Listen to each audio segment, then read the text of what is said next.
Welcome to No Hacks Snacks, a series of short interviews with experimenters, optimizers, marketers, and product builders from all over the world. In this one, I talked to Moshe Mikanovsky, product director and host of two podcasts, Product for Product and Beyond the Product. Don't forget to subscribe to the channel to get more videos like this in the future.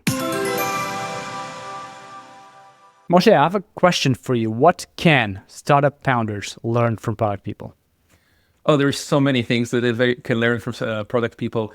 One of the things that I noticed working with startup founders is that mostly they're coming from business world or technology, and they're lacking that experience of product. Those that are coming from product management and they have that experience are actually learn a lot and they're great. Those that don't come with that experience, they can learn so many things. They can learn a lot of tools, they can learn mindset, they can learn how to really find the right problem and then what is the right solution and pivot into those solutions. They can learn how to work with stakeholders and create relationships. The list is very, very long because product management is a big thing. You mentioned mindset. I agree. It is huge. You mentioned mindset. What is the product management mindset? First of all, which I touched on before, is fall in love with the problem and not with the solution. So let's find a real problem. Second, it's about being humble about it. And maybe this is a reminder for product people also to be like that. But the idea that we don't know everything, we don't know what we don't know, we have to go and find it. So doing validation, doing discovery, looking for the right people. A lot of things that we do with other people on our team. So if we have a designer or we have a researcher, and many times we share this effort, founders have to do all of this on their own. So they really wear many times, many hats. And those are a lot of things that product people that have done it and have seen how it works or did it themselves can actually help them and have that mindset that we really need to find out what will work and what not, rather than just build something because we feel that, we know everything and it's the best thing since sliced bread. Nothing, yes. Let's be honest. The part where you said fall in love with the problem, not the solution, like this is really, it's almost like I found a tool and I'm going to use it for whatever problem I see. Like that's just not how it is. So what else? That's one thing that founders can get wrong. They think they came up with something super smart and, let me find a problem for this. It shouldn't be like that. What are some other missteps you see that founders make when it comes to product? So many times I see founders following, looking for data, doing research, but they only send surveys. They tell me I surveyed 50 people, I surveyed 200 people, and that's what they told me. I don't believe in surveys too much. They have their space and they have their place, but it's more about what people are doing and not what they're saying they will do. So if they tell you, yes, we think this is a great idea, and if you have it, many people will use it, put something in front of them. Create some, demo, prototype, video, whatever it is, and see it. Is it really something they're going to use? The closest that you can make something that will look real, and the closest you can do it in the place where they are, their natural habitat, the better it's actually going to, you will see this is something they're actually going to use versus they're telling you. So, listen to clients, listen to users, but don't always believe to what they say, believe to what they do.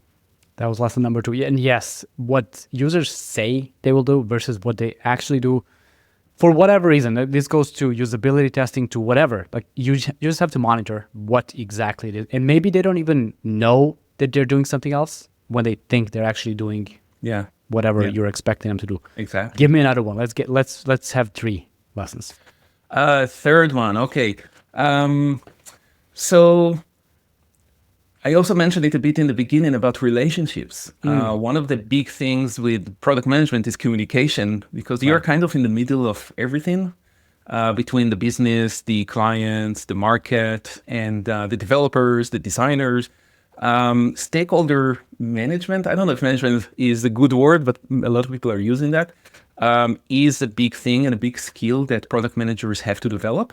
And founders also need to have the same type of skills.